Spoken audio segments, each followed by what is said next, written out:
ఇక AP CM Chandrababu Naidu మాట్లాడుతున్నారు. Live చూద్దాం. అనేక చర్యలు తీసుకుంటున్నాం. ఇంకొక పక్కన ఎక్కడన్నా పానిక్ రియాక్షన్ కానీ అనుమానాలు ఉంటే అవన్నీ కూడా నివృత్తి చేస్తున్నాం. నేను అది కూడా మాట్లాడతాను. ఈరోజు పైన పడిన వర్షంతో ఇంకా బుడమేరు బ్రీచెస్ని క్లోజ్ చేయలేకపోయారు. మార్నింగ్ లోకేష్ గారు రామానాయుడు అక్కడే ఉన్నారు. వెళ్ళి దాన్ని క్లోజ్ చేయడానికి అన్ని విధాల ప్రయత్నం చేస్తున్నారు. రోడ్డు అయితే ఫామ్ చేశారు. ఒక బ్రీచ్ కూడా క్లోజ్ చేశారు. ఇంకా 2 బ్రీచెస్ ఉన్నాయి. They are working on that. దాని కింద కూడా ఏమి ఉన్నాయి అవన్నీ వర్క్ చేయడానికి ముందుకు పోతున్నారు. ఆ డీటెయిల్స్ కూడా విల్ గివ్ యూ. ఇంకొక పక్కన ఎలక్ట్రిసిటీ అయితే ఏ సబ్ స్టేషన్లో ఏ ట్రాన్స్ఫార్మర్ దగ్గర వాటర్ లేకపోతే అవి ఛార్జ్ చేసుకుంటూ ముందుకు వెళ్తున్నారు. సాయంత్రానికి చాలా వరకు కొన్ని వస్తాయి.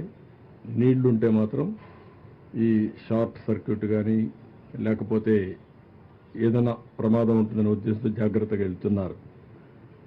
ఇంకొక పక్కన మున్సిపాలిటీ వాటర్ సప్లై కూడా ఒక పక్క ట్యాంకర్స్ 182 ట్యాంకర్లు పనిచేస్తున్నాయి.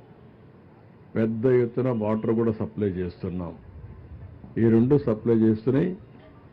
ఎక్కడికక్కడ మున్సిపల్ వాటర్ సప్లై కూడా ఆపరేట్ చేయడం ప్రారంభించారు. దీనివల్ల 1-2 రోజులు ఆ నీళ్లు వాడడానికి వీలు లేదు. టెస్ట్ చేయాల్సిన అవసరం ఉంది. క్వాలిటీ మీద బురద ఉంటుంది, ఇలాంటివన్నీ ఉంటాయి కాబట్టి అవన్నీ సప్లై ఒక టెస్టింగ్ అయిన తర్వాతనే ఎప్పుడు వాడాలి కూడా చెప్తారు. కానీ స్నానానికి ఇటుకు వాడుకోవడానికి అవకాశం ఉంటుంది. ఇంకొక పక్కన 62 మెడికల్ క్యాంపులు కూడా పెట్టాం. ఈ మెడికల్ క్యాంపులు కూడా పెట్టి అక్కడక్కడే వాళ్ళకి కావాల్సినవి కూడా ఇస్తున్నాం. ఇప్పటికే ఒక 50 దాకా ఫైర్ ఇంజిన్స్ వచ్చాయి. ఏవైతే ఇండ్లన్నీ కూడా క్లీన్ చేయడం పని ప్రారంభించారు. 2050 ఇంకొక 40-50 వస్తాయి. ఒక 100 పైన ఫైర్ ఇంజిన్స్ వచ్చి ఎక్కడికక్కడ ఈ బురద కానీ ఇన్సైడ్ హౌస్ అన్ని కూడా క్లీన్ చేసే బాధ్యత ఫైర్ ఇంజిన్స్ అన్నిటికీ అప్పచెప్పాం. ఆ పని కూడా చేస్తున్నారు. ఇంకొక పక్కన ఏదైతే 2100 మంది శానిటేషన్ వర్కర్స్ కూడా దించాం. వీళ్ళు కూడా ముమ్మరంగా పనిచేస్తున్నారు. ఇంకొక పక్కన ఏవైతే ప్రొక్లైన్స్ కూడా పెట్టి అదే మరి టిప్పర్స్ కూడా పెట్టి వేస్ట్ ఎక్కడైతే ఉంటుందో అవన్నీ కూడా క్లీన్ చేసే కార్యక్రమాన్ని పెద్ద ఎత్తున కూడా చేయమన్నాం. ఎక్కడ కూడా అపరిశుభ్రమైన ప్రాంతాలు లేకుండా చేయడం కోసం.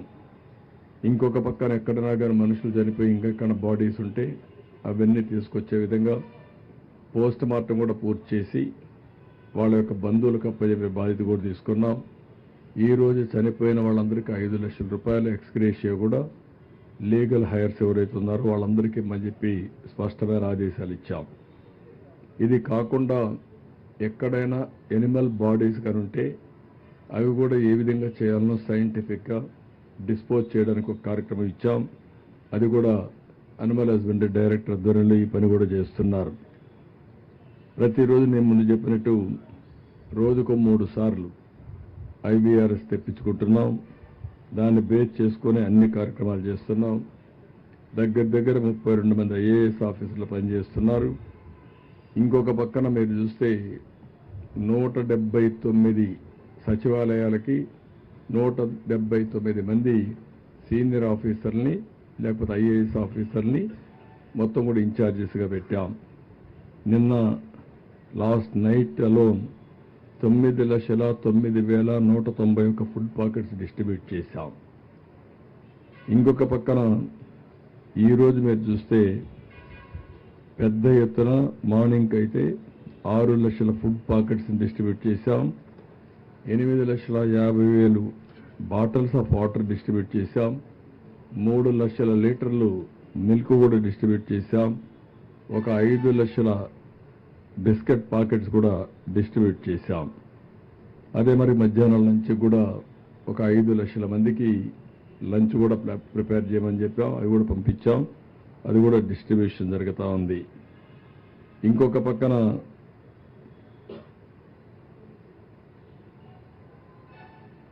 ఫీడ్బ్యాక్ కోసమైతే నాకు కూడా చాలా బాగా ఇస్తున్నారు. కానీ ఒకటే అందరిని రిక్వెస్ట్ చేస్తున్నా, మీరు కూడా నేర్చుకొని కొంత ప్రాపర్ ఫీడ్బ్యాక్ కానీ నాకు ఇవ్వగలిగితే నేను కొంతమందితోనే మాట్లాడగలుగుతున్నా. కానీ అందరూ ఫీడ్బ్యాక్ ఇస్తే ఆ ఫీడ్బ్యాక్ మేము అనలైజ్ చేసి ఏ విధంగా చేయగలుగుతామో అవన్నీ చేయడానికి ముందుకు పోవడానికి అవకాశం ఉంటుంది. ఇది కూడా చేయాల్సిన అవసరం ఉంది. గర్భిణీ స్త్రీలు కొంతమంది ఇబ్బంది ఉందని చెప్పి ఇన్ఫర్మేషన్ వస్తూ ఉంది. అందుకే వాళ్ళందరినీ కూడా ఏ విధంగా ఆదుకోవాలనో ఆ నెంబర్ కూడా తీసుకోమన్నాం. ఎక్కడెక్కడున్నారో లొకేషన్ కూడా ఐడెంటిఫై చేయమన్నాం. అవసరమైతే వాళ్ళు ప్రత్యేకంగా హాస్పిటల్లో చేర్చడం కానీ లేకుంటే ఏం చేయాలనో అన్ని విధాలు ఆదుకోవడం కోసం ముందుకు పోతున్నాం. ఈ సమయంలో ఎవరైతే ఈరోజు మనం చూస్తే బుడమేరు, ఈరోజు మార్నింగ్ కూడా కొద్దిగా పైన వర్షాలు పడ్డాయి. నేను అన్ని సోర్సెస్ ద్వారా వెరిఫై చేశాను. ఇప్పుడు మా వాళ్ళ పార్టీ వాళ్ళు కూడా చెప్పి చిన్ని ఆధ్వర్యంలో, ఎంపీ గారి ఆధ్వర్యంలో పైన ఎక్కడి నుంచైనా ఇన్ఫ్లో ఏం వస్తుందో కనుక్కోమన్నాను. డిపార్ట్మెంట్ సోర్సెస్ ద్వారా ఇన్ఫర్మేషన్ తెప్పించాం. వాసార్ ల్యాబ్లో కూడా వాళ్ళు ఒక అసెస్మెంట్ చేస్తారు. ఆ అసెస్మెంట్ చేసి పైన పడిన వర్షపాతం, క్యాచ్మెంట్ ఏరియాలో ఎంత వర్షం పడతా ఉంది, ఆ నీళ్లు ఇక్కడికి వస్తే ఎంత, ఇక్కడ అంటే ఫ్లడ్ ఏరియాలో ఎంత పెరుగుతుంది అనేది కూడా అసెస్ చేస్తున్నాం. అసెస్ చేసి ఒకవేళ అవసరమైతే ఎలాంటి అప్రమత్తం చేయాలనో అలాంటి అప్రమత్తం చేసే అవకాశం ఉంటుంది. 7 మిల్లీమీటర్స్ క్యాచ్మెంట్ ఏరియాలో వర్షం పడింది.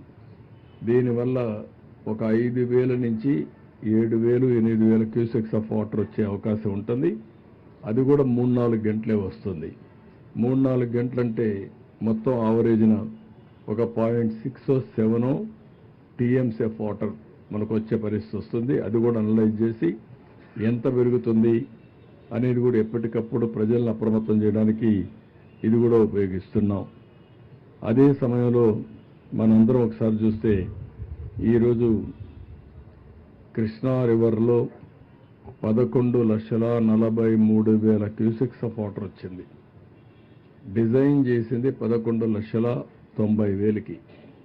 ఇంకొక 40,000 కానీ పెరుగుంటే చాలా ప్రమాదం అయ్యేది. 11,43,000 క్యూసెక్స్ ఆఫ్ వాటర్కే భవానీపురంలో ఓవర్ఫ్లో అయింది. పైన కూడా కొన్ని బ్రీచెస్ అయ్యాయి. ఇబ్రహీంపట్నం అవతల అక్కడి నుంచి దగ్గర ఇబ్రహీంపట్నం నుంచి మూలపేట వరకు చాలా వరకు నేషనల్ హైవేకి నీళ్లు వచ్చాయి. పక్క గ్రామాలన్నీ మునిగిపోయే పరిస్థితికి వచ్చాయి. అయితే ఇక్కడ ఏదైతే భవానీపురంలో వచ్చిన నీళ్లు మొత్తం కొంత ప్రాంతాన్ని ముంచేశాయి. ప్రధానంగా మనకు వచ్చింది ఇది ఏదైతే ఈరోజు ఇక్కడ మనం అందరం ఇబ్బందులు పడ్డామో దీనికి ప్రధానమైన కారణం బుడమేరు. ఈ బుడమేరు అనేది ఎన్నో సంవత్సరాలుగా ఒక సమస్యగా తయారైంది విజయవాడకి. దీన్ని ఒకసారి చూసినప్పుడు ఈ సింగ్ నగర్ కానీ ఇవన్నీ కూడా చూస్తే బుడమేరుకి రెడ్డిగూడెం నుంచి కోతులవాగని, అదే మాదిరిగా గంగనీరు నుండి పులివాగని, మునగపాడు నుంచి భీమవాగని, మాధవరం నుంచి లోయవాగని, గడ్డుమడుగు లోయ ప్రాంతం నుండి దొర్లింత వాగని, ఇలాంటివన్నీ చిన్న చిన్న వాగులన్నీ కలిసి అది బుడమేరుగా వచ్చే అవకాశం వచ్చింది. అయితే 20 సంవత్సరాలుగా